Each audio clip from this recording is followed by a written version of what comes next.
Vous écoutez Des Voix qui portent, un programme audio proposé par La Parole Donnée.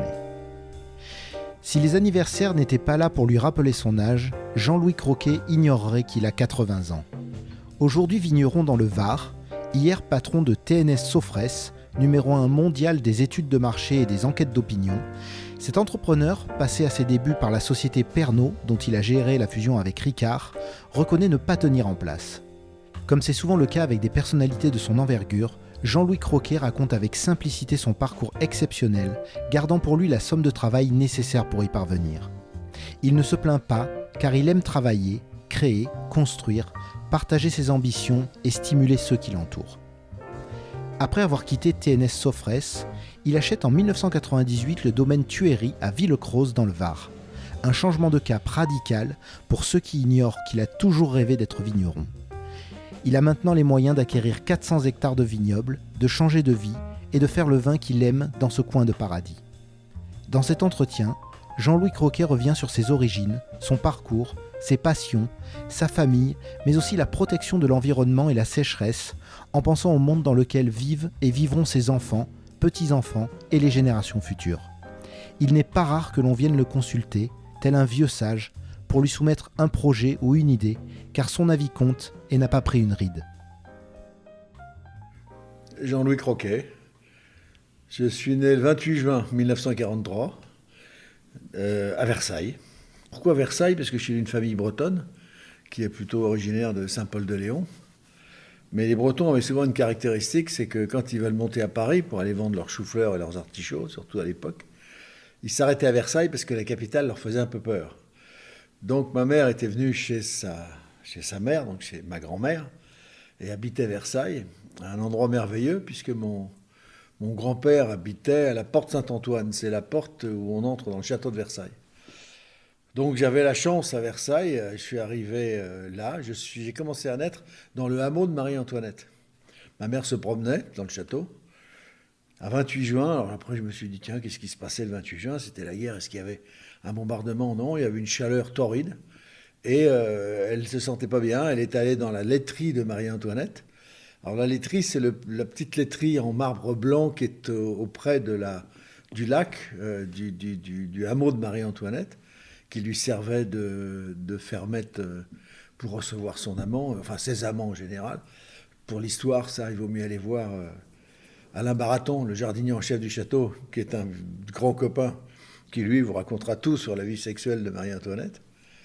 Et donc, je suis né là, d'un grand-père qui a emmené ma mère à une clinique qui avait à l'époque une entrée dans le parc de Versailles. Donc, je suis né dans la nature. Un peu artificielle, la nature de Marie-Antoinette. Mais enfin, à l'époque, c'était déjà bien vert autour, avec un jardinier du château. Donc, je suis resté, et je me sens, mon village, c'est toujours Versailles. Parce qu'après, comme je suis resté à Versailles, j'ai fait mes études à Versailles, j'étais à l'école à Versailles, j'étais joueur de rugby à Versailles, j'étais président du Racing Club de Versailles, et puis j'ai passé ma vie à Versailles.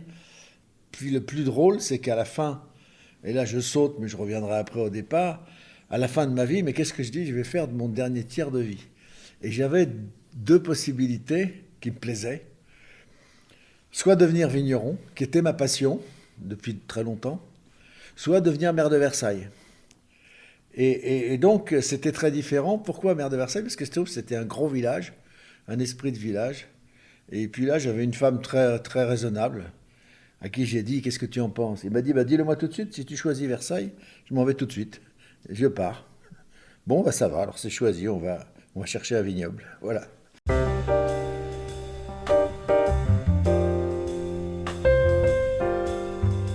Et au milieu de tout ça, j'ai essayé de remplir ma vie en faisant toujours que les choses qui me plaisaient. Alors les choses qui m'ont beaucoup plu, c'est bien entendu le rugby. J'ai joué à Versailles, bien entendu, c'était mon club. Mon club de cœur, c'est maintenant le Stade Français, puisque j'ai joué aussi au Stade Français, Paris. Incidemment, de l'achat d'un domaine ici, dans cette région, je suis devenu, depuis quelque temps, un supporter du RCT. Ça, c'était quasiment obligatoire. Et donc, après tous ces plaisirs-là, il y a un moment donné, j'ai fait mes études, pas brillantes, j'étais toujours premier en gymnastique. et en sciences naturelles, je me rappelle. Pour le reste, c'était moyen. J'ai fait des études. J'ai fait un doctorat de sciences économiques à la faculté d'Assas qui venait d'ouvrir à Paris. Je me rappelle parce qu'à l'ouverture, il y avait la bagarre entre les gauchos et les fachos. Je faisais partie des gauchos. On a perdu, a priori, puisque la fac d'Assas s'est plutôt tournée à droite. Enfin, maintenant, être socialo, c'est compliqué. On ne sait plus bien où on est. Mais j'ai gardé le cœur à gauche, quand même. J'ai gardé le cœur à gauche. Et donc, après, j'ai fait des études. Et puis, dans toutes ces études, au lycée Hoche et après à la fac, j'ai découvert un truc qui m'a passionné. C'était l'informatique qui était naissante. J'ai passé un examen qu'on appelait à l'époque, j'ai jamais compris pourquoi, le C4 d'informatique appliquée. On apprenait à écrire des programmes informatiques avec les premiers ordinateurs. Mais j'ai toujours intuitivement senti que ce qui allait se passer dans ce domaine informatique allait complètement révolutionner notre vie. C'est comme après, le deuxième paramètre, c'est effectivement ce qui va révolutionner, ce qui révolutionne notre vie, c'est depuis une quinzaine d'années, avant que je décroche de ce milieu informatique, c'était l'intelligence artificielle. Donc si vous ajoutez bout à bout le vin, le rugby, ça c'est sympa, l'intelligence artificielle et, phénomène majeur aujourd'hui, la crise climatique, ça c'est déjà beaucoup moins sympa. Parce que ça devient très compliqué, très complexe, et ça vous change tout. Donc à partir de ce moment-là, la vie a cessé d'être pépère. On n'a pas une vie tranquille, on n'est pas venu là sur Terre pour être content, pour contempler. En fait, on est venu, pour l'instant, on est venu, il faut essayer de sauver l'essentiel et de rendre cette Terre beaucoup plus vivable que ce qu'elle n'est devenue en fait.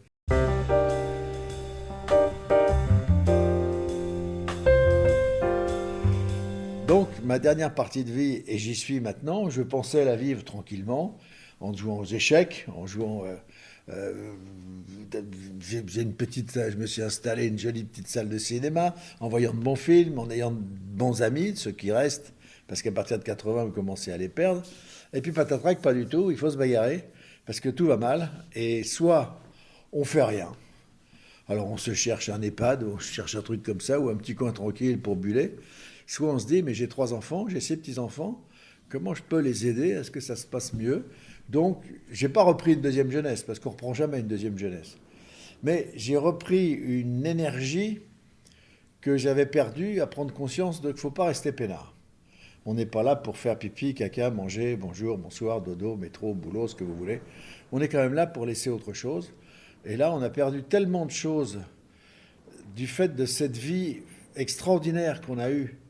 Vous êtes un peu plus jeune que moi, mais on a eu une génération où on n'avait pas de guerre, on n'avait rien du tout. On est né en 1943, passionné par l'Europe, et d'un seul coup, on se retrouve donc passionné par la création de l'Europe. Et puis dans mon métier, puisque j'ai choisi comme métier qui se fait tirer des statistiques, informatique, statistique, j'ai créé ma première entreprise en 1970-12. Les dates sont toujours précises avec moi à 1 ou 2 ans près. Qui s'appelait Motivation. Après avoir fait mon premier job, un jour je fais mes études. Puis les études, c'était génial. C'était une époque où on s'installait dans toutes les universités. On allait à Nanterre parce que c'était là où il y avait les plus jolies filles. On allait à la Sorbonne parce qu'il y avait les plus belles bibliothèques. Donc j'étais inscrit à 3-4 boutiques. J'ai fait 2 ans de médecine. J'ai fait du droit. J'ai fait sciences économiques. Puis à un moment, j'ai un prof en sciences économiques qui s'appelait Lionel Stoléru. Et ce type me dit, il me passionnait, je comprenais tout ce qu'il disait, je me suis pris de sympathie avec lui. Donc automatiquement, quand vous avez le prof qui colle, la matière qui colle, et votre envie de devenir chef d'entreprise, la mayonnaise a pris. Donc j'ai commencé à réussir des études, et à un moment, avec quelques études, quelques diplômes, c'est à l'époque où je me dis, maintenant j'arrête ma belle vie d'étudiant, et je passe à ma vie professionnelle. Et j'étais le béni des dieux. Je me rappelle cette semaine où je vais visiter une douzaine de boîtes. À l'époque, les boîtes les plus connues, les grosses boîtes, c'était IBM, c'était Olivetti, c'était... qu'est-ce qui reste encore aujourd'hui? General Electric qui existe toujours. Mais toutes les boîtes qui existent aujourd'hui, les GAFA, etc., rien n'existait de tout ça.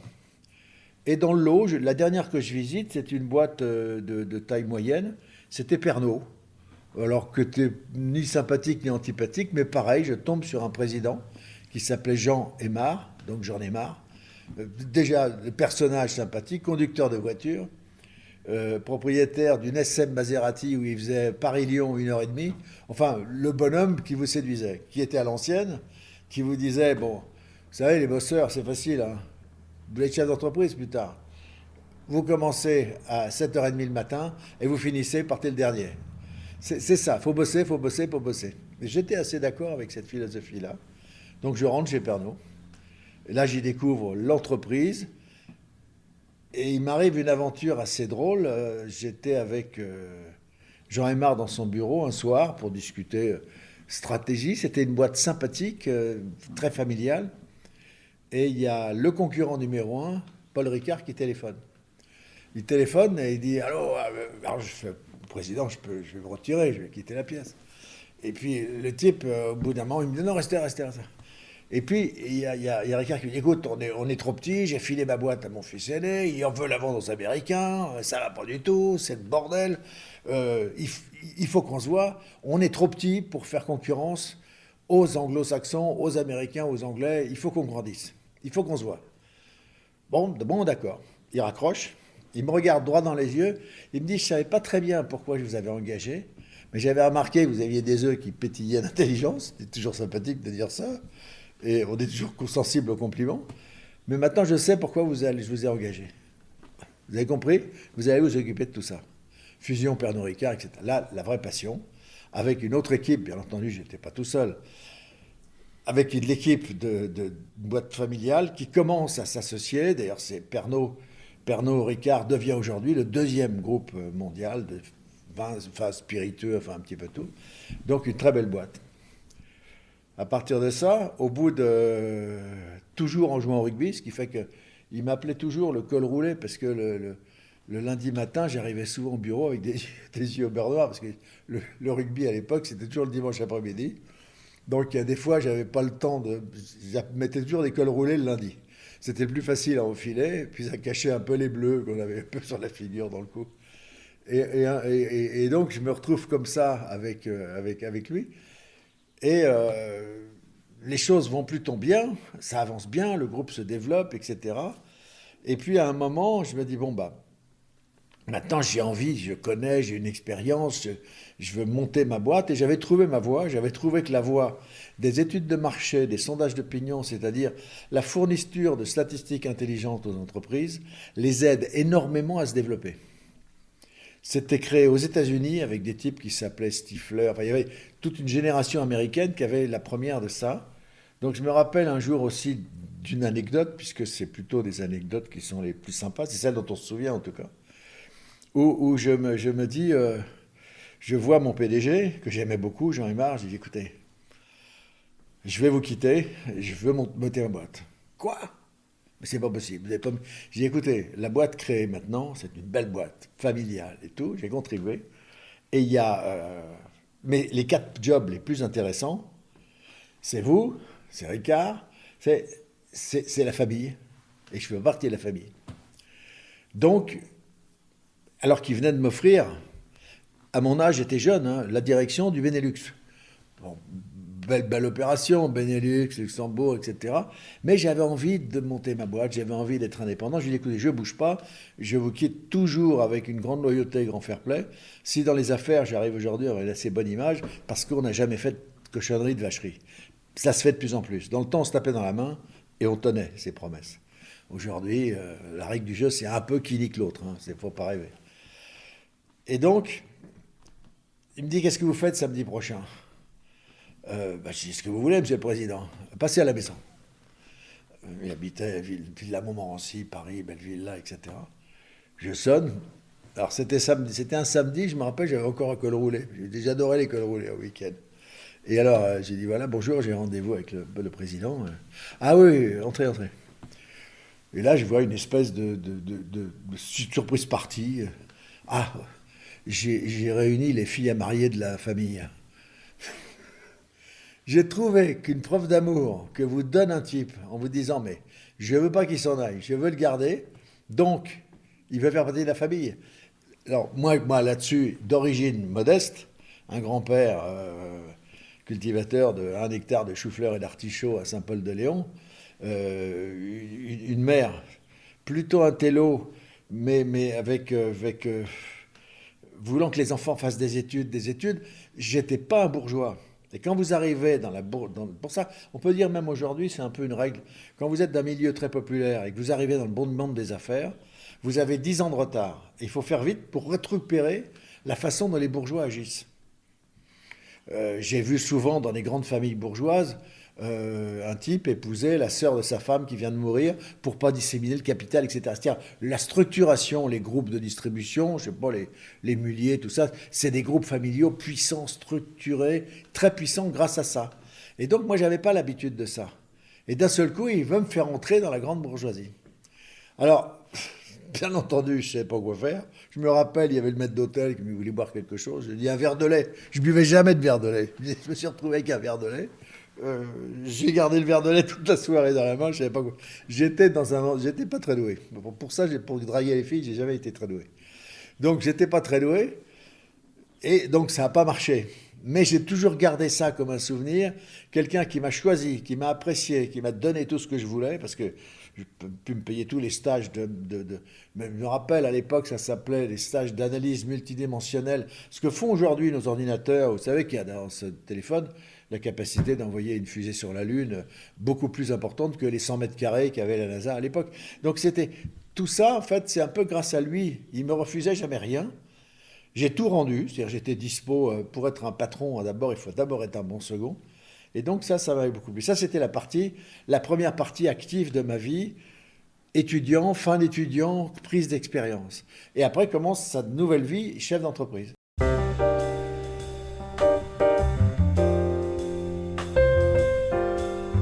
Je crée ma première boîte, études de marché, sondage d'opinion.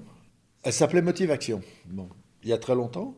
Et je me rappelle, la première étude de conseil que j'ai, c'est le patron de L'Oréal, Nestlé, qui me dit on a un problème, il faudrait qu'on repositionne une de nos marques croquettes. Ah, je dis pourquoi vous avez fait appel à moi? Vas-y, vous appelez Jean-Louis Croquet. C'était ça. Le mec qui me sort aussi des trucs, vous savez, les vieux présidents qui sont doués, qui ont des principes, des petites phrases clés comme ça. Il me dit, vous savez, moi, quand je vais dans une boîte, je vais aux toilettes. Si c'est nickel, j'ai confiance. Si c'est dégueulasse, si ça sent pas bon, je travaille pas, je ne prends pas de suite. Des choses comme ça, aussi simple que ça. On a oublié, c'est comme les jeunes aujourd'hui, dire bonjour, dire au revoir, des petits trucs, dire un mot quand on se croise dans la forêt, qu'il n'y a personne, on est tout seul. Et là, dans mes boîtes, je commence par Motivation. Je crée mon premier bureau filial en Allemagne, puis Italie, puis Angleterre. On était 15 personnes, on était déjà dans 5-6 pays. Parce que j'avais aussi compris que le monde s'internationalise très vite, tout va très vite, et que les gros clients que j'avais, c'était les gros de l'époque, c'était les IBM, les grands laboratoires. Comme on dit souvent, la première partie de notre vie, on a une industrie alimentaire qui nous empoisonne, puis la deuxième partie, il y a une industrie chimique et pharmaceutique qui vous sauve. Alors vrai ou pas vrai, le monde fonctionne comme ça, avec tous les excès qu'il entraîne. Et j'aime beaucoup certaines émissions qu'on voit pour justement dénoncer les scandales. Mais le gros du système marcherait bien s'il n'y avait pas quelquefois quelques éléments un peu pervers qui poussent trop loin le mécanisme capitalistique et qu'aujourd'hui, par exemple, c'est vrai que la création des milliardaires entraîne forcément la pauvreté de beaucoup de gens derrière. Donc il faut qu'il y ait une limite, soit géographique, soit financière, soit politique. Il faut qu'il y ait une limite, mais il faut organiser ça. Et aujourd'hui, on est dans une phase où changement de société, discussion, on est un peu dans la difficulté. Donc je crée ma boîte. J'ai commencé à avoir une très belle clientèle et puis que je commence à racheter à l'époque un concurrent que j'avais qui s'appelait BVA, qui était plus connu que moi parce qu'il faisait de la politique et qu'il avait le sondage BVA Paris Match. Puis ensuite, il se passe aussi pour moi un événement clé aussi. Lors du congrès des sociétés mondiales d'études de marché, ça se tenait à Barcelone, je tombe sur mon partenaire anglais, qui était mon correspondant, qui faisait un peu une tête, il n'était pas joyeux. Je dis, qu'est-ce qui t'arrive, Tony? Il me dit, je suis victime d'une OPA hostile. C'est-à-dire, mon groupe est victime par un groupe financier, ils vont nous démembrer, parce que dedans, il y avait Conrad Shop, le design, il y avait pas mal de choses, et il y avait AGB, et donc les plus grosses boîtes d'études anglaises. Et je dis, ah bon. Et moi, à l'époque, j'avais me rappelle, j'avais 2-3 banquiers, un peu 68ards, qui se ressemblent, ça semble, et qui étaient au Crédit Agricole, et l'un, une agence Rothschild de Versailles, et l'autre le Crédit Agricole, puisqu'au départ, mon siège était toujours à Versailles. Et donc, je leur dis, dites donc, il y a un truc là qui... Je sens que si on l'aide à rester indépendant, à l'absorber, et nous, ce côté à la Bourse de Londres, parce qu'il s'agissait d'une cellule cotée, là, on peut assurer un développement mondial. Et les mecs disent, on y va, on t'aide. Parce qu'au moins en Angleterre, quand vous avez un projet, qu'est-ce que vous voulez faire, comment. En France, c'était un peu l'époque où, mais votre grand-mère, elle peut vous assurer quoi pour ouais, c'était un peu ça. Mais j'avais eu des banquiers qui ont marché, qui ont décollé avec moi. Et là, on a commencé vraiment, avec bien entendu mes partenaires anglais.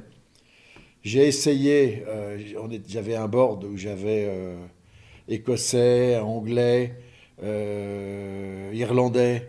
Donc j'avais un board, une américaine, une franco-américaine, qui était toujours, je me rappelle, avec son bonnet phrygien, tous les 14 juillet à Londres. Donc il y avait toujours un peu...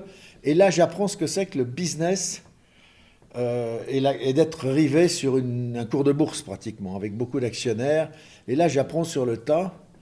Et beaucoup de succès on a eu. Et honnêtement, il faut dire que le succès est dû à la force de travail qu'on y mettait. Mais surtout, on avait la chance du débutant et de l'innocent. C'est-à-dire, quand on a fait cette OPA hostile, je sais que l'adversaire qui faisait l'OPA pas hostile, mais agressive, comprenait rien à ce qu'on faisait. Honnêtement, on ne comprenait pas grand-chose non plus, nous. Résultat, à la fin, on gagne, parce qu'on faisait des propositions qui étaient aberrantes, pas logiques, c'était pas dans la norme. Et j'ai jamais été dans la norme, j'ai jamais voulu y être, parce que justement, c'est une force de ne pas être dans la norme. Donc, on se retrouve là, au milieu de tout ça, et ça marche. Et la boîte se met à grandir, et la cote commence à monter. Donc là, bon, dans ces cas-là, tout le monde est content, les banquiers sont contents, les structures sont contents.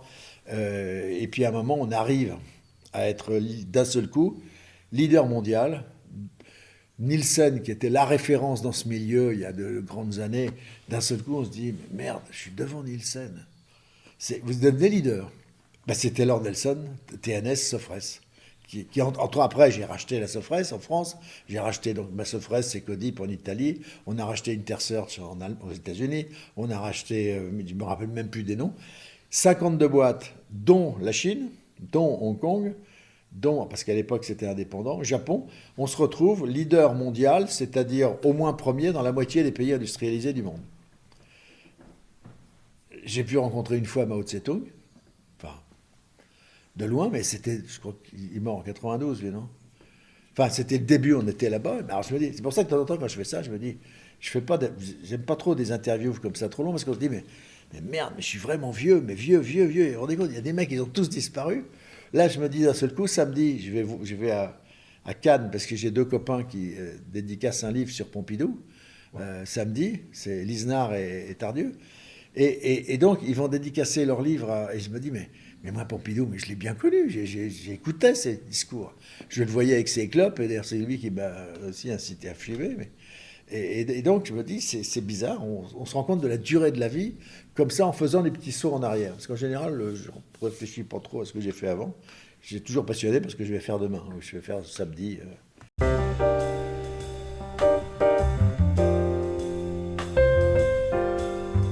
Et donc, je me retrouve numéro 1 mondial. Entre-temps, quand vous êtes dynamique, à Versailles, il n'y avait pas de bon restaurant, c'est une ville touristique. Donc je dis, il faut trouver, on va monter un restaurant, donc on monte une copie de l'Entrecôte, de la Porte-Maillot, une copie, on faisait que des copies de restaurants parce que ce n'était pas notre métier. À la fin, on se retrouve à Versailles, on avait 12 restaurants. Alors, je dis, 12 restaurants, qu'est-ce qu'on va faire? Toujours avec un copain ou deux copains, c'était toujours avec quelqu'un d'autre. Après, on dit, écoutez, il faut les vendre, quoi. Mais par contre, moi, j'ai gardé, et j'en ai toujours, les pubs irlandais, qui sont liés au rugby. Quand j'étais président du rugby à Versailles, financer les clubs de sport, c'est une galère. Passez votre temps à faire la quête. Vous allez toujours demander au maire, ceci, cela. Le maire de Versailles, le pauvre Damien, c'était à l'époque. Comment je l'ai fait tourner? Il y avait Mignot au début, qui avait viré les communistes il y a longtemps, et qui était le maire de Versailles. Alors que j'ai toujours eu beaucoup d'admiration pour les communistes, parce qu'il y en avait à l'époque certains qui étaient vraiment quand même des très bons. Et c'est pour ça qu'aujourd'hui, même politiquement, j'ai de l'admiration pour tous les gens, pratiquement de gauche à droite, quand ils sont intelligents, brillants et logiques. Je n'ai plus de logique de parti. C'est-à-dire que je suis engagé dans aucun parti politique, mais quand vous écoutez parler des gens, vous dites, lui, il a une partie de la vérité. L'autre, il a une partie, et quand vous les voyez débattre dans un débat à la télévision ou ailleurs, ils se foutent sur la gueule parce que des hommes politiques doivent se foutre sur la gueule. C'est ridicule. À eux deux, ils sont tellement plus forts. Et donc là, on est toujours un peu gêné de voir ce gâchis d'énergie. Je ne parle pas des extrêmes. Alors c'est facile de dire les extrêmes droite, les extrêmes gauche. C'est pas bon. C'est souvent de chez eux aussi que sortent les idées et qui sont reprises par le centre. Mais l'organisation même du monde politique, on a l'impression que ceux qui choisissent de faire une carrière politique ont choisi une carrière parce que c'est de la castagne tout le temps. Ils se plaignent après, mais on a l'impression qu'ils aiment ça. Ils aiment se taper dessus.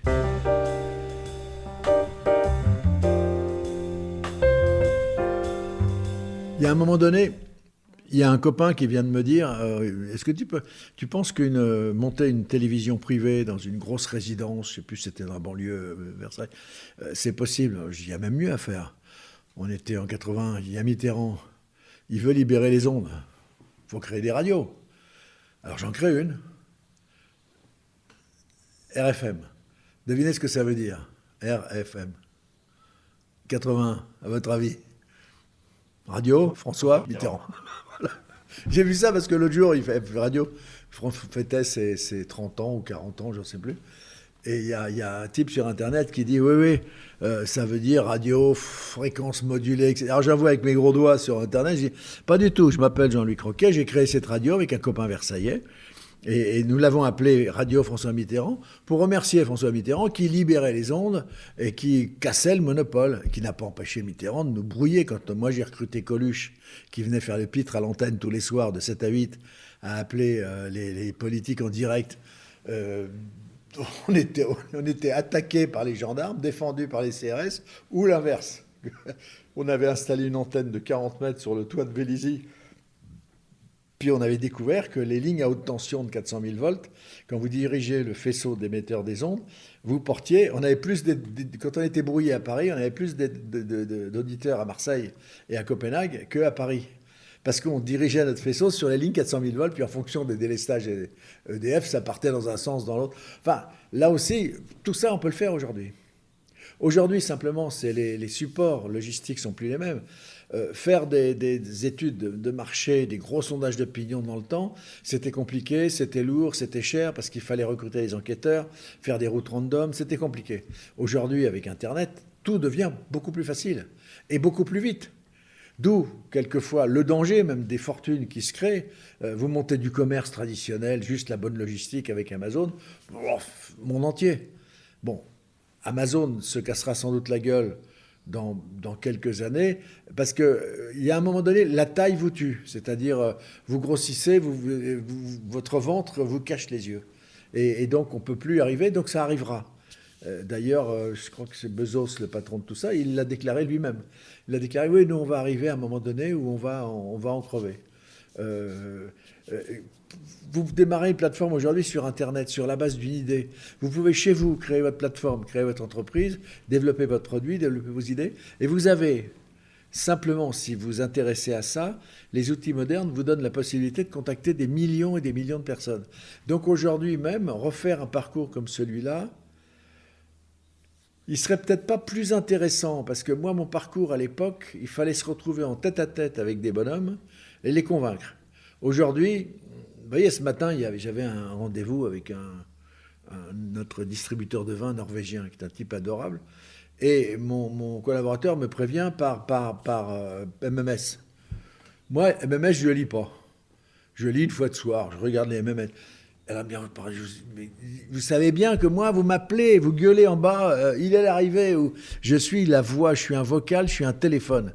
Les MMS et les trucs, je ne suis pas arrivé sur mon téléphone, j'ai même pas de son qui m'indique qu'il y a un MMS que je reçois. Des fois, je coupe uniquement le son du téléphone, mais je fonctionne avec des outils anciens. J'ai gardé ce besoin impératif du contact, d'avoir quelqu'un en face de moi. Alors, c'est vrai que maintenant, je me rends compte que certaines réunions, j'ai un fils, j'ai 3 enfants. David, qui est photographe, Thomas, qui est un chanteur très connu, qui est marié avec une star du monde du cinéma. Et ma fille Anna, qui elle est aussi une petite chef d'entreprise et qui ressemble beaucoup à son père. Mon fils maintenant, on s'appelle en FaceTime. Et là, je m'aperçois qu'avec les habitudes, il m'a appelé cette nuit, il me dit, papa, j'ai 20 heures d'avion, je viens de finir un concert à São Paulo, je vais à Houston, je vais... Chaque fois qu'il m'appelle, dans les aéroports. Parce qu'il y a un truc marrant dans notre vie, c'est que moi, quand j'étais étudiant, un de mes jobs de vacances, j'étais steward à Air France. C'était génial, sur 707. Et lui, dans l'avion, il aime pas trop l'avion. Donc lui, il me dit, mais maintenant je t'ai battu, bien que j'ai fait ça pendant 3 quarts d'heure, j'ai dit, ouais, t'as pollué beaucoup plus la planète que moi, parce que t'as fait des vols. Et là, il m'appelle cette nuit, et il me dit, voilà, je suis à Houston, on est en vidéo. Et cette vidéo même vous permet à la limite de discuter avec pratiquement n'importe qui. Il suffit de s'équiper, j'ai un ordinateur avec un écran un peu plus grand, vous mettez bien en face l'écran, si lui est dans de bonnes conditions, mais on est vraiment comme on était côte à côte. Donc tout ce qui était possible avant, c'est possible aujourd'hui. Et même aujourd'hui, il y a d'autres possibilités qu'on découvre, parce que l'intérêt dans la vie, c'est de créer, de découvrir, c'est pas de recopier des modèles qui existent. Et donc ces modèles-là, on peut les découvrir et les redévelopper de façon extraordinaire.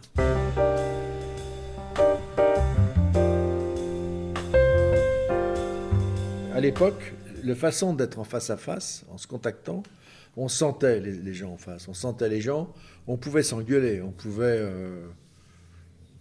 se frapper. Ça arrivait rarement, mais de temps en temps, ça peut arriver. Sur Internet, tous les mauvais coups sont permis. Vous êtes quand même caché, on ne sait pas où vous êtes dans un endroit, c'est-à-dire qu'on peut monter des coups complètement tordus sur Internet.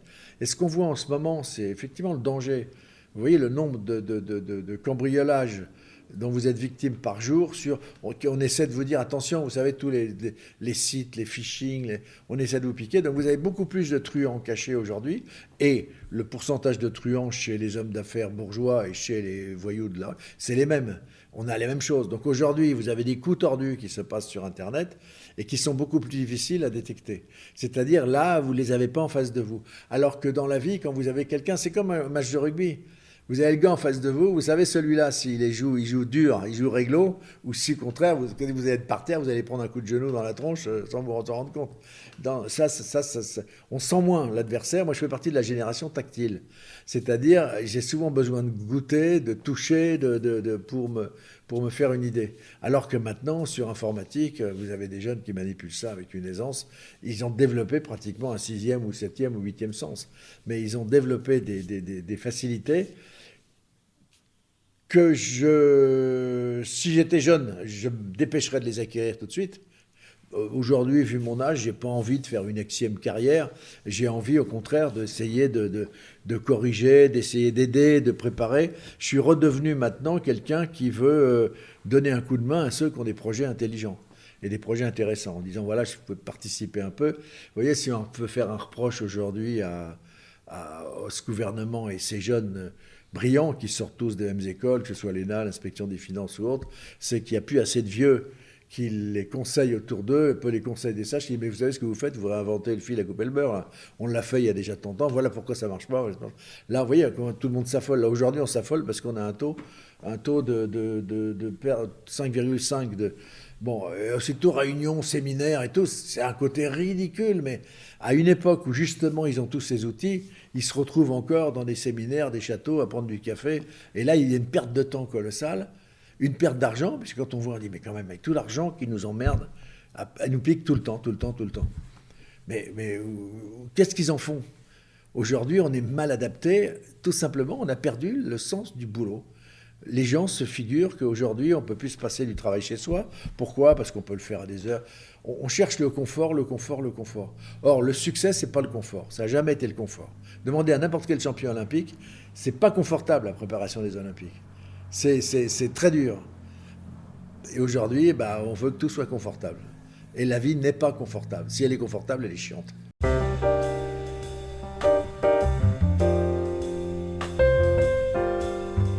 Je me rappelle une fois, j'avais toujours envie, il y a une trentaine d'années, donc j'avais à peu près 50, un peu plus, même un peu moins, 57 ans. J'achète, je ne pouvais plus jouer au rugby, puisque je commençais à vieillir. j'achète une petite vigne à côté de Chablis, 1 heure, 1 quart de Versailles, de Paris, à côté. Et donc, je cultive ma vigne le week-end, associé avec un vigneron archi traditionnel. Je me rappelle, il s'appelait Poulet. Il y avait le portrait du général de Gaulle qu'il fallait saluer dans la cave. Enfin, tout l'archétype de la tradition de la vigne, c'était rigolo comme tout. Et puis, j'ai dit, passion, passion. Il dit, ça, quand même, c'est un beau métier pour finir ses jours, parce que c'est pas travailler, c'est quand on fait ça, c'est un vrai plaisir. Alors, les plus philosophes vous diront qu'il y a 3 façons de se ruiner. Il y a les femmes, le casino et le vin. Bon, choisir le vin autant parce qu'on en profite, parce qu'on en picole pas mal au passage, donc c'est toujours assez sympathique. Donc, à un moment donné, je quittais Londres, je partais au Canada. J'adorais voyager. Je partais à l'avion, peut-être toujours avant. J'étais toujours épicurien, donc je buvais beaucoup, je fumais trop, enfin, j'avais tout qui allait de travers. Ce qui fait qu'un jour, 57 ans, aïe, aïe, aïe, il y a un truc qui va pas, je me sens pas bien, etc. Infarctus, bam, boum, bim, hop là. Et donc, au repos, pontage, avec Gérard Depardieu d'ailleurs, en même temps. Alors lui, comme il est plus connu que moi, il a eu 5 pontages. Moi, j'en ai eu que 2,5. Enfin, j'ai eu un pontage et des stents, enfin, des trucs. À l'époque, les stents n'existaient pas encore beaucoup, mais et donc après, je me surveille. D'ailleurs, ma visite, c'est la semaine prochaine. Je la fais à Draguignan maintenant. On pédale, on regarde, etc. Mais bon, ça va pas mal. Le cœur, ça pète ou ça tient, quoi. Et donc, je me dis, c'est marrant, c'est la première fois que j'avais pas envie. On était premier, leader mondial. J'ai dit, maintenant, il faut que je pense à la deuxième, dernier quart de ma vie, quoi. Et puis, donc, je vois quelques grands spécialistes. J'ai dit, voilà, dans 1 an, j'aimerais acheter un beau vignoble. Je voudrais qu'il soit, si possible, au bord de la mer, si possible, avec des possibilités de développement intéressants. Mais je ne cherche pas une résidence viticole, je cherche un vignoble. Donc, je veux que la terre soit bonne, que les cépages soient bons, que l'histoire du domaine soit bonne. Voilà. Et il y a un type, je vois 2 types, un type de Bordeaux et un type de Saint-Rémy-de-Provence, qui me tiennent au courant pendant toute une année.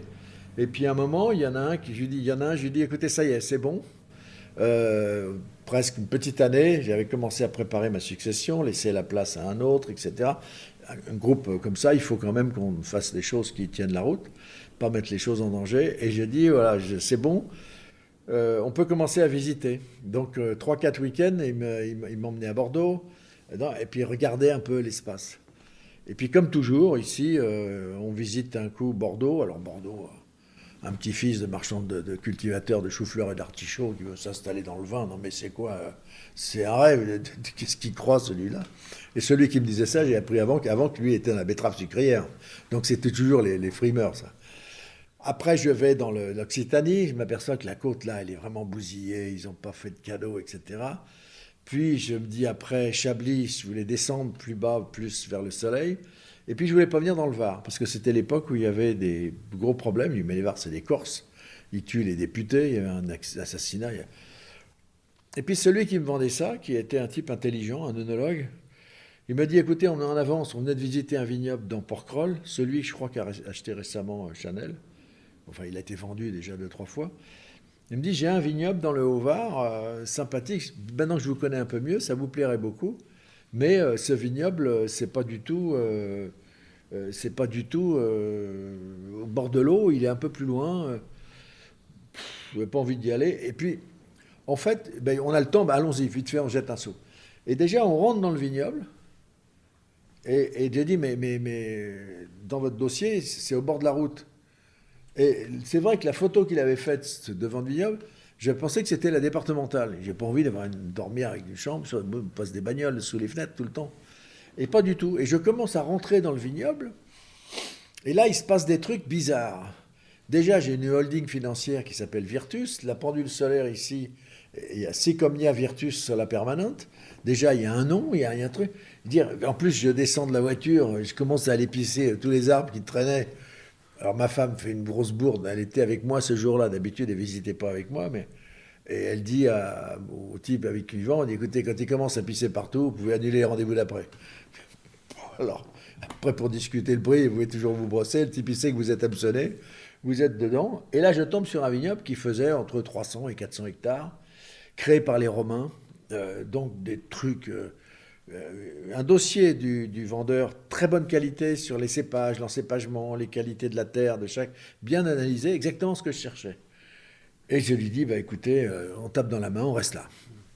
On reste là. Et alors celui qui vendait, c'était un financier belge qui l'avait racheté.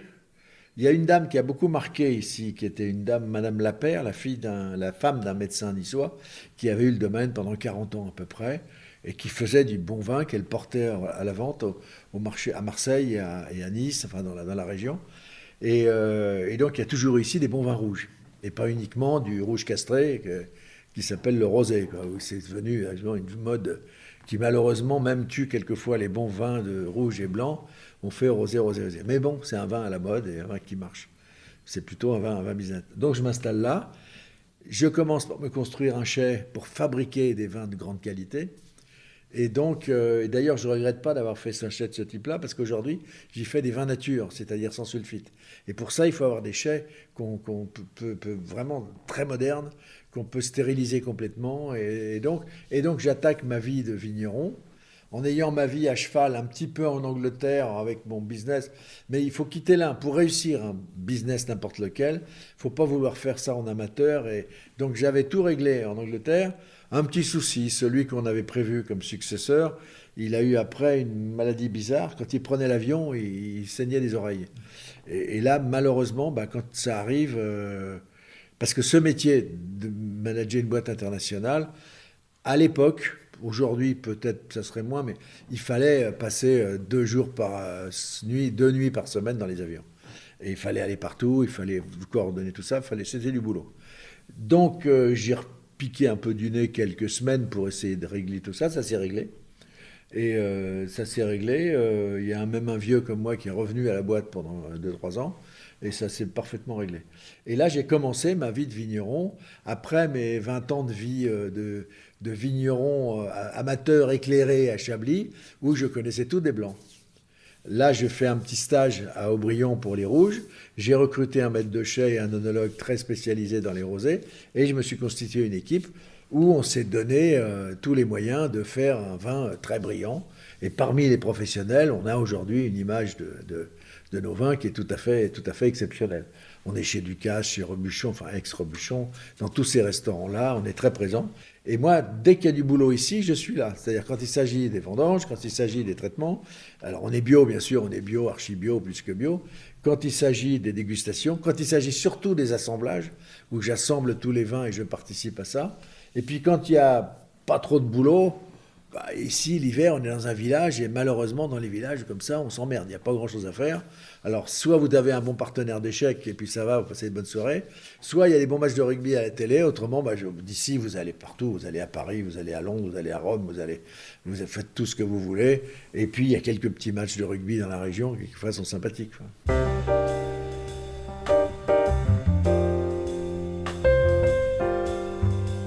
Alors est arrivé déjà une alerte qui nous a tous, le Covid. Alors la crise du Covid, ici, on l'a traité très différemment. On s'est retrouvé isolé.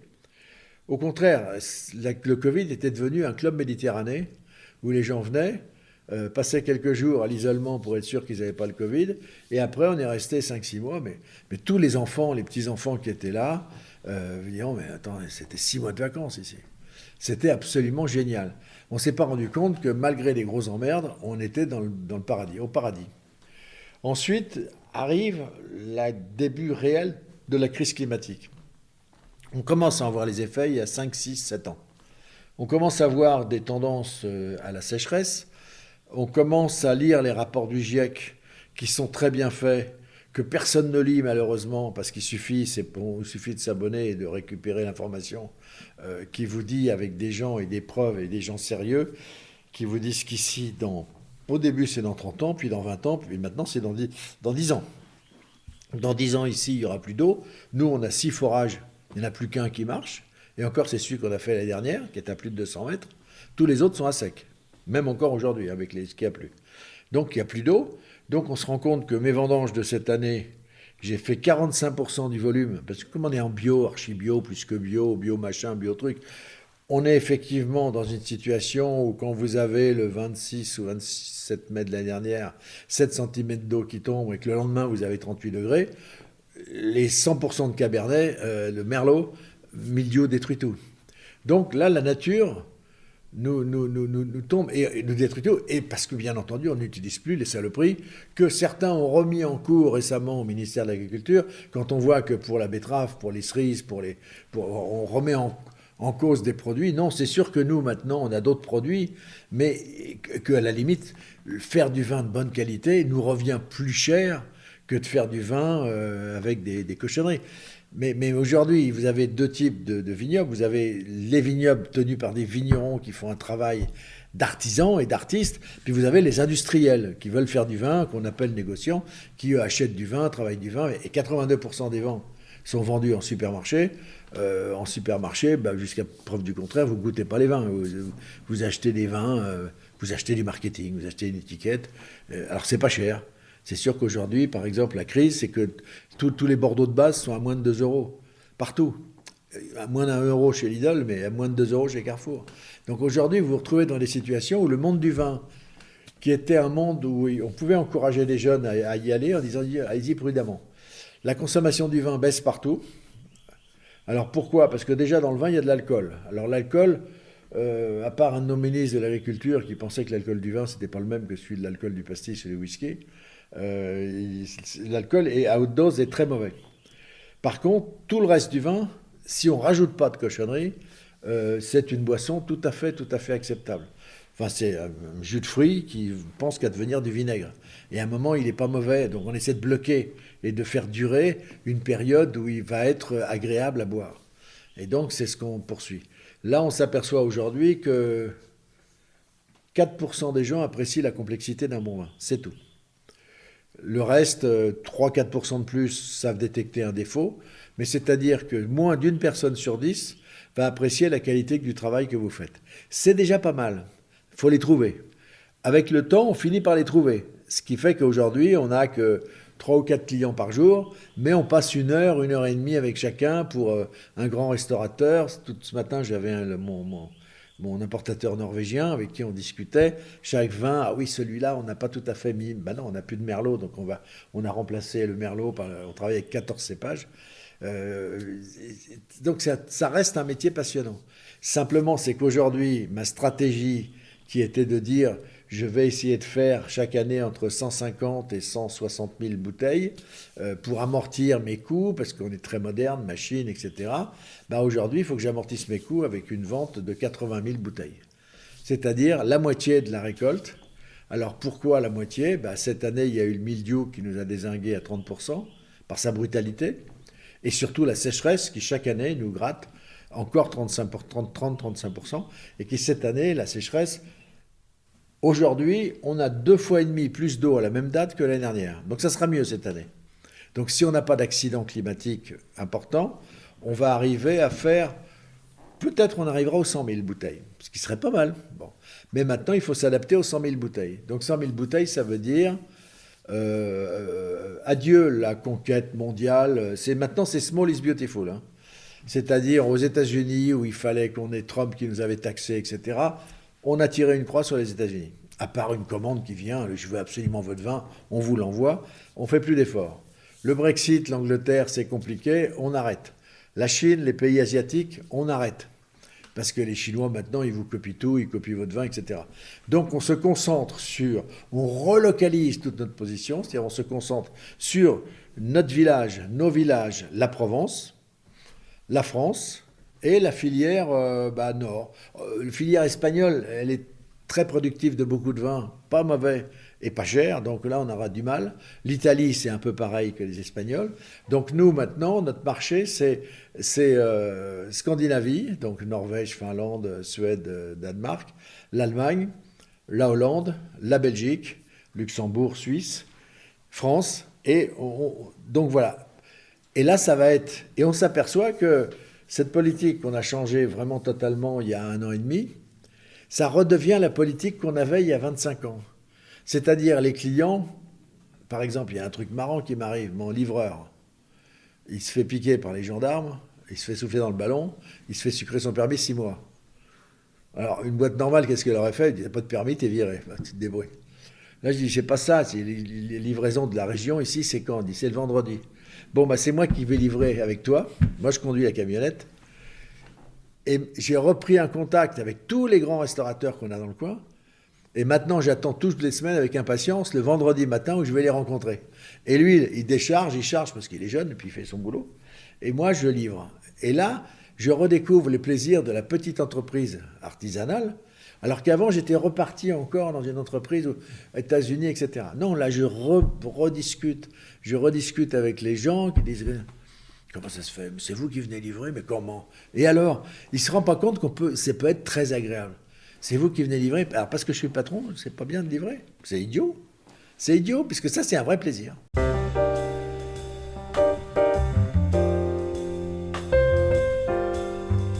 Bah, j'ai l'impression aussi que je fais la logique de la vie, c'est-à-dire je suis citoyen, je reviens, je retourne à la terre, je redeviens comme mon grand-père, une petite entreprise. Simplement, il faut, alors ça c'est compliqué parce que de ne pas se faire avoir, parce qu'aujourd'hui, on a quand même des coûts de structure un peu plus importantes, donc il faut qu'on réduise tout doucement les coûts. Alors, quand les gens prennent leur retraite, tout ça, ça va, mais il est hors de question de licencier des gens, parce que l'économie va mal, bah, c'est à nous de réussir à équilibrer.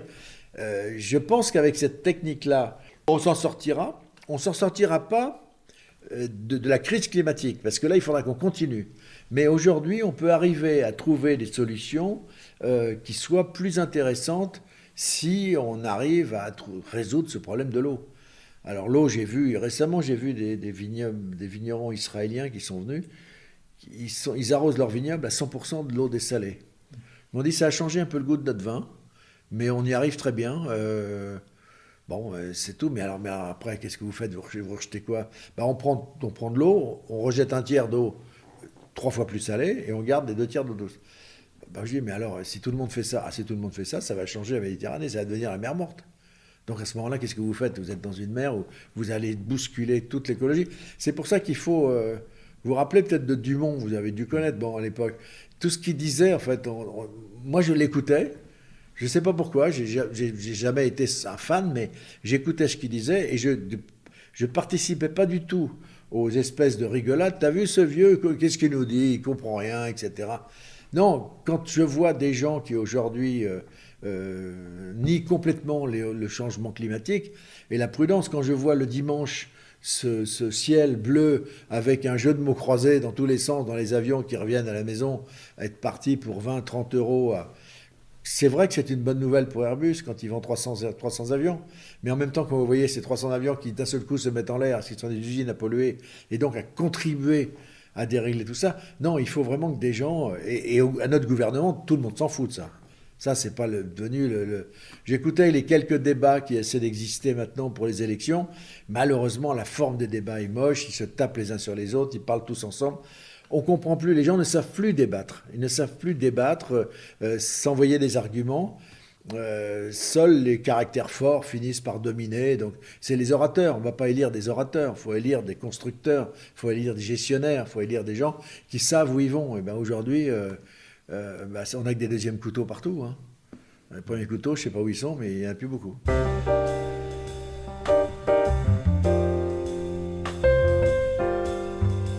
Alors, j'ai un...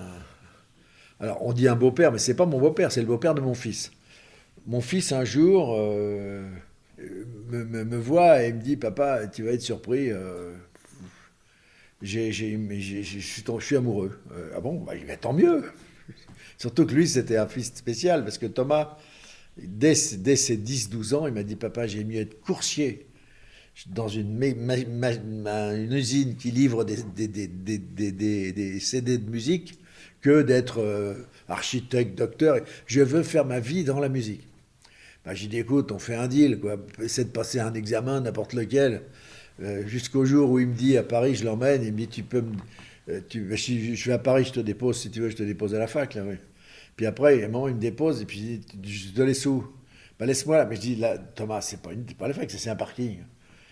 Il dit, oui, mais attends, tu vas où? Tout le monde savait qu'il n'était plus à la fac, qu'il était au studio d'enregistrement tous les jours, sauf moi le dernier. J'ai dit, ça, je t'en veux parce que tu ne m'as pas fait confiance. C'est vrai que je t'avais demandé de passer un diplôme, il a passé un diplôme, il a une licence de... je ne sais même pas de quoi, il a une licence de quelque chose. Il me dit un jour, et je découvre que c'est Sofia Coppola. Je l'ai connue quand elle tournait Marie-Antoinette à Versailles. Et comme à Versailles, j'ai un pub irlandais qui s'appelle Au Paris sur la place d'Armes. C'est un pub irlandais qui est bien entendu 14 barman, 14 rugbyman. Hein, c'est rugby. Et donc, quand je vois que c'est Sofia Coppola, et, oui, effectivement, c'est une, je ne sais plus ce que j'ai dit, mais j'étais surpris. Et là, seul coup, un jour, il y a le père on m'annonce où est-ce qu'on peut se poser le plus près. Je dis, bon, il y a Toulon, c'est pas mal, parce qu'il possède comment ça s'appelle, un avion français. C'est amoureux des Français. Hein. Citroën, beaucoup de Citroën. Les avions, c'est les Dassault. C'est comment ça s'appelle, les avions Dassault, les triréacteurs. Enfin, il a un avion qui a carrément toutes les couleurs. Peint comme un perroquet, toutes les couleurs. Il dit, pourquoi ton avion il est comme ça? Parce que si un terroriste veut m'emmerder, mettre une bombe, quand il va voir ça, il dit, mais il est fou ce mec, il va éclater de rire. Donc il a toujours des réactions comme ça. Bon, il arrive ici avec sa femme, et il me dit, je suis en mission. Ma fille, Sophia, qui dirige un peu la boutique, m'a dit, il faut que tu ailles voir mon futur beau-père. Et tu as intérêt à bien t'entendre avec lui, parce qu'autrement, ça va pas aller. Alors il me dit, je suis obligé d'être poli, c'est pas mon genre. Donc je t'ai amené le meilleur vin que je fais. Est-ce qu'on peut goûter ton meilleur vin? Ben, bien sûr. Alors il sort des Ingelnook 86, je me rappelle. Moi, je lui sors l'exception carrée, des vins qui sont déjà des très bons vins, très haut de gamme. Il prend 2 grands verres, il ouvre 2 bouteilles, et il mélange moitié du verre, son vin et le vin. L'autre vin. Il prend le verre, je m'en donne un, alors on secoue le verre, je le laisse faire. Il me dit, à partir d'aujourd'hui, le meilleur vin du monde, c'est celui-là. Alors j'ai dit, on voit que ton métier, c'est metteur en scène. Moi, mon nouveau métier, et je le revendique maintenant, au début, je mettais propriétaire récoltant. Maintenant, sur mes cartes de visite, il y a marqué vigneron. Moi, mon métier, c'est demain, là, avec 2 grands vins, 2 bons vins, t'en as fait un. C'est vrai que l'assemblage, il passe bien, mais c'est quand même moins bon que de les boire séparément. Ça, c'était le premier contact avec lui. Après, il m'a demandé souvent des renseignements sur le vin. Est-ce que tu peux connaître une machine? Mais lui, il vendait 25 millions de bouteilles. Donc, c'était un industriel du vin. Et un industriel du vin, il avait la cuve la plus grande de tous les États-Unis, avec des moteurs électriques de bateau à l'intérieur pour homogénéiser le truc. Il avait un restaurant où circulaient les bouteilles en bouteilles. Enfin, il faisait un spectacle avec le vin. Récemment, il a vendu pour une très grosse somme tout son vin dans Sonoma Valley. Il a gardé que son premier vignoble d'origine à Napa Valley, qui s'appelle Inglenook, et qui produit, je crois, 50 ou 60 000 bouteilles. Donc même pas ce que je produis moi. Mais de très bons vins. Et il s'en occupe pas directement. Il a des gens spécialisés. Je crois que c'est de Renoncourt, qui a été son onologue à un moment. Et donc il a revendu ça très cher, parce qu'il termine son dernier film, sur lequel il est depuis 10 ans. Je ne sais pas ce que ça peut donner. Mais son dernier film, c'est un peu son testament, quoi. Donc c'est compliqué pour un personnage aussi. C'est vrai, quand on regarde ses grands films, il a marqué son cinéma, comme sa fille est en train de marquer son territoire aussi. Avec un accident dramatique, son fils aîné qui meurt un jour de Noël en faisant du ski nautique. Enfin, les malheurs qu'on peut avoir dans la vie. Mais chaque fois qu'on s'est vu, plus ça va avec le temps. Mais 70 ans, il était venu, mais 80 ans, il était là. Alors il est venu avec Georges Lucas, qui est le parrain de Sofia. Alors ils sont tous venus là, et moi, mes 80 ans, c'était un dîner de stars, il y avait que des stars partout, quoi. Alors après, c'était vraiment sympa, parce que ça a été fait un peu... je m'en suis douté que 2-3 jours avant, quand j'ai vu qu'on me cherchait des prises de 400 volts, 500 volts, pour brancher toute la musique. J'ai dit, qu'est-ce que c'est que ce bordel? Il se passe quelque chose. Donc voilà, donc ça c'était bien. Et donc mes relations avec Coppola sont excellentes. Avec ma belle-fille, sont excellentes. J'ai 2 petites filles, Romy et Cosima. Pour l'anecdote, Romy vient d'être retenue comme une des stars de la bande d'une nouvelle série américaine qui démarre. Donc ça va faire 17 ans. Elle rentre dans le cinéma là, de plein pied. Donc je pense que Romy fera une grande actrice, parce qu'elles savent déjà chanter, danser. Sofia les a élevées un peu comme ça. Ils seront là au mois de juillet, d'ailleurs, comme tous les ans. Je réunis toute la famille ici. Il y a obligation de passer 15 jours. Les 15 jours sont devenus 12 jours, mais maintenant, cette année, on reprend 14 jours. Hein, on ne discute plus maintenant. Et puis voilà, la vie est plutôt belle. Mais c'est vrai que les grands sujets qui nous préoccupent aujourd'hui sont des sujets angoissants. La crise climatique est un sujet angoissant parce que ce matin, par exemple, quand j'étais avec mon distributeur norvégien, il plante en Norvège pour voir ce que ça va donner. Mais c'est sûr que planter en Norvège, c'est bien, mais ça va durer 10 ans. Mais la Norvège aussi la Norvège, le climat de la Norvège est très très atteint. Le climat de l'Antarctique et de l'Arctique, les neiges fondent. Donc on s'aperçoit que ce problème-là, il est plus important et il va surtout nous prendre à la gorge. Quand vous avez d'un seul coup un chaud ressenti à Rio à 62 degrés et que vous ne pouvez pas rester plus d'une heure au soleil, vous brûlez. Et là, qu'est-ce que vous faites? Qu'est-ce que vous faites? Et là, ça devient compliqué. Et alors, c'est sûr qu'on n'en parle pas souvent parce que c'est triste, c'est pas bon. Mais c'est pas non plus en niant ce problème qu'on arrivera à le résoudre le plus intelligemment.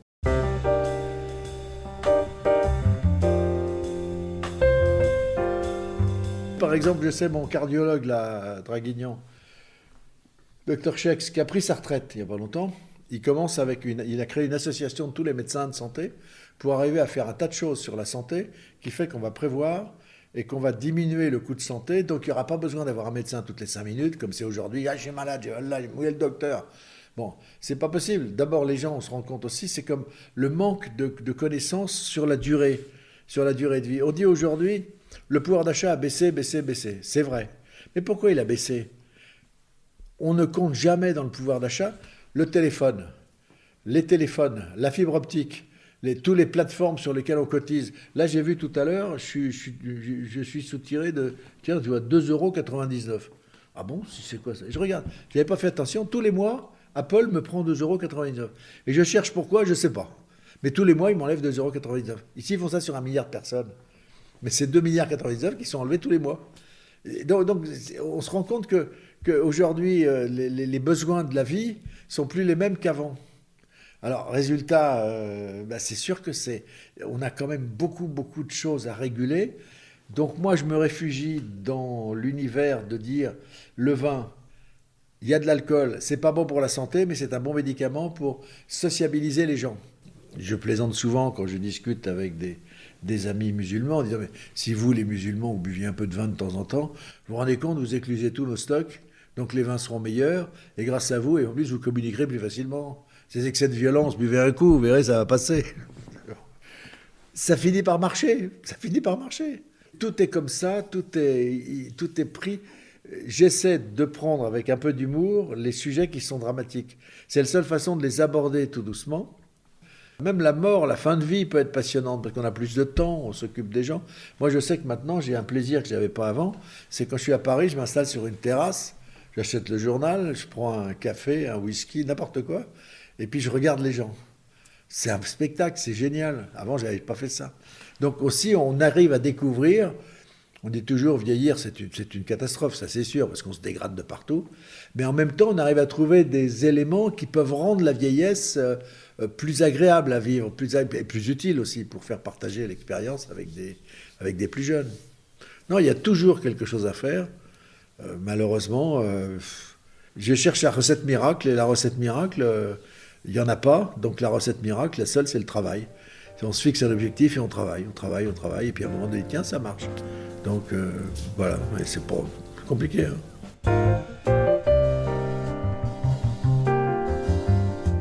Merci d'avoir écouté cet épisode de La Parole Donnée. Vous pouvez nous suivre sur notre site et nos réseaux sociaux et nous soutenir via notre page Tipeee.